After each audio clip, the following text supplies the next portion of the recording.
সন্দেশখালীর viral video প্রকাশ্যে আসতেই সুর চড়িয়েছে তৃণমূল। বিজেপির বিরুদ্ধে চড়া সুর। এবার সন্দেশখালীতে মহিলাদের মিছিল।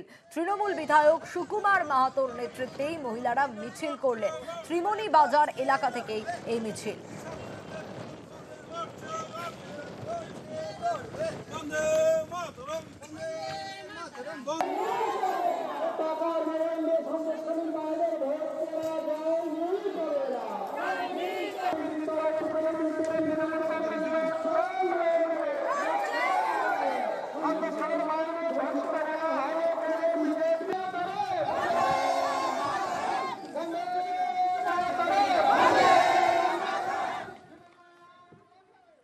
ভোটে গরম বাংলা আর ভোটের গরম ইস্যু সিএ। ফের সিএ নিয়ে তরজায় মমতা বন্দ্যোপাধ্যায়, অমিত শাহ।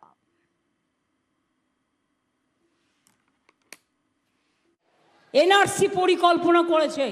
আপনারা চান এনআরসি হোক, আপনারা চান কে হোক, আপনারা চান ইউনিফর্ম সিভিল কোড হোক, তাহলে মনে রাখবেন মহিষকে যদি এবারে কোনো রকম ভোট দেন, এনআরসিও করবে, কেউ করবে, ইউনিফর্ম সিভিল কোড করবে, সবাইকে তাড়িয়ে দেবে। তপশিলি তার অস্তিত্ব খুঁজে পাবে না, আদিবাসী তার অস্তিত্ব খুঁজে পাবে না, ভূমিজোড়া তার অস্তিত্ব খুঁজে পাবে না, মুসলিমরা পাবে না, ওবিসিরা পাবে না, হিন্দুরা পাবে না। ওরা আমাদের হিন্দু ধর্ম মানে না, ওরা বাইরে থেকে ধার করা একটা অধর্ম, একটা বকধার্মিককে মানে। আমরা তাই বলছি পরিষ্কার, আমি এনআরসি করতে দেব না, দরকার হলে জীবন দেব, বিজেপির কাছে आत्मसमर्पण करो ना।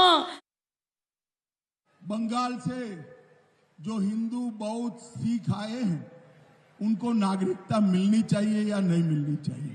ये ममता दीदी अपने वोट बैंक के लिए सीए का विरोध करती है।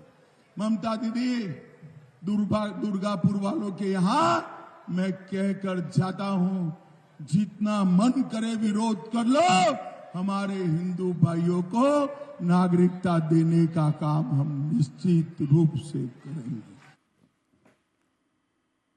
আবারও সরকার ফেলার হুঁশিয়ারি শুভেন্দুর। মথুরাপুর জেতালে 24-এ বিধানসভা ভোট। মগরাহাটের সভা থেকেই বিস্ফোরক শুভেন্দু।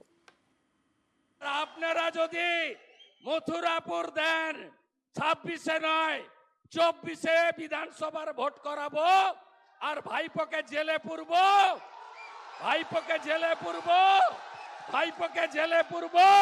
আর মমতা ব্যানার্জিকে প্রাক্তন মুখ্যমন্ত্রী করব।